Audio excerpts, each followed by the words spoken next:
This is a U.S.-China media brief produced by the UCLA Asian American Studies Center. The U.S.-China media brief features interviews with experts and other prominent individuals involved in studying and documenting the dynamic and ever-evolving relationship between the United States of America and the People's Republic of China. I'm Russell Leong, Director of the U.S.-China media brief of the UCLA Asian American Studies Center. Well, you know, as you've mentioned before, in the 70s and 80s, the Buy American campaign singled out Japan, and American auto workers were encouraged to smash Japanese-made cars. In fact, a Chinese-American, Vincent Chin, was mistaken for a Japanese speeder and killed by two Detroit auto workers. And it's possible that we may be, at some point, begin importing Chinese cars or larger household appliances.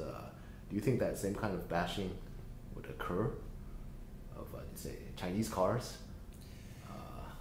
There has been China bashing. It's been popularized in the U.S. media.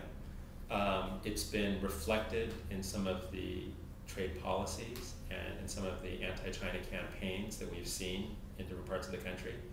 I think that these exchanges between unions and workers of our two countries are crucial to expand an understanding of globalization and to expand an understanding of some of the mutual interests linking workers in China and workers in the United States. And I think that the Japan bashing that we saw back in the 70s and 80s is very much along the same lines of what we're seeing with China bashing today. And a fundamental flaw in reasoning that blamed Japan for the demise of the US auto industry, when in fact it was the US auto executives who were making obscene profits, who were closing down profitable factories in this country in order to enhance their profits in the developing world. So it's a way of aligning US workers with US corporations in ways that I think is a real misread of who is to blame for the demise of auto, steel, shipbuilding, aerospace in this country. Now, one new area which President Obama is keenly behind is the sort of introduction of a green economy and sort of production of solar energy and other types of these types of new types of energy. But in my view, it seems a bit too little and too late, because countries like Germany and China are way ahead of developing both industrial and household solar and other green technology.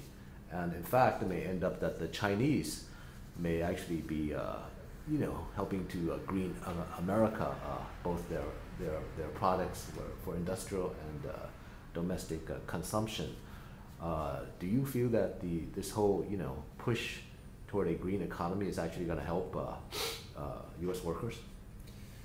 I think that the reason why the American labor movement was so aggressive in their support for Barack Obama during his campaign for presidency is because they understood the failed economic policies of the 8 years of the George Bush administration. That George Bush was a very aggressive anti-union force, that he did all he could to undermine the role of unions, that his economic policies represented a huge failure in terms of growth in economic inequality, massive problems of unemployment, massive problems of restructuring the economy that have led to this horrendous crisis that we're in today. So I do think that unions are very hopeful that Barack Obama signals a very different style of leadership that understands that unions and workers are part of the solution and not part of the problem, as George Bush defined them. I think that the Green Jobs Initiative that President Obama is advancing is exactly what the economy needs, that we do need to be looking forward, we do need to be generating good jobs that will help to both stimulate the economy as well as improve the environment. And so there's massive needs for building retrofitting across the country to make buildings in this country more energy efficient and more environmentally conscious. There's also a need to rebuild green manufacturing capacity in this country. And yes, we are behind the times, and yes, Germany and China have been more aggressive in developing green manufacturing than the United States, but it's definitely not too late. This is the wave of the future.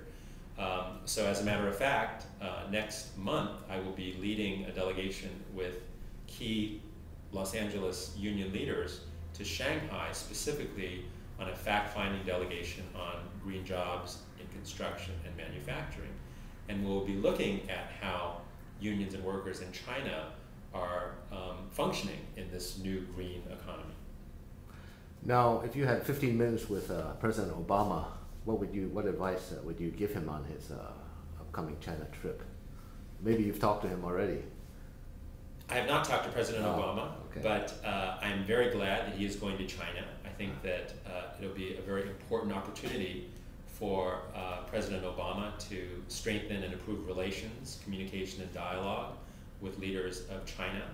I think that this whole issue of the green economy is an issue of tremendous mutual interest, and to develop ways to improve the economy, improve the environment, and to create jobs. I think that's something that both leaders of China and the United States are concerned about.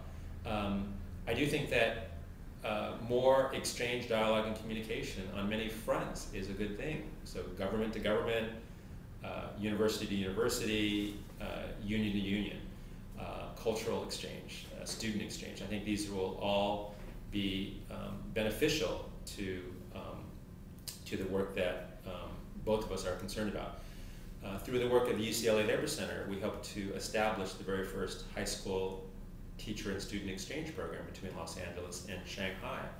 And it's astonishing that, although there are over 100 million people in China who are studying English, there's only about 50,000 people throughout the United States who are studying Chinese. That represents a huge imbalance, and it represents the short-sightedness of the educational institutions in this country to understand the importance of promoting more global dialogue and communication with the largest country in the world, as well as the fastest growing economy in the world. So I do think that those attempts to try to enhance communication, exchange, and dialogue would be mutually beneficial to the people of both our countries. The preceding copyrighted program is a property of the University of California, Los Angeles. All rights reserved. It may be used freely for educational and not-for-profit activities. For other uses or to make an inquiry, please contact the Asian American Studies Center at UCLA.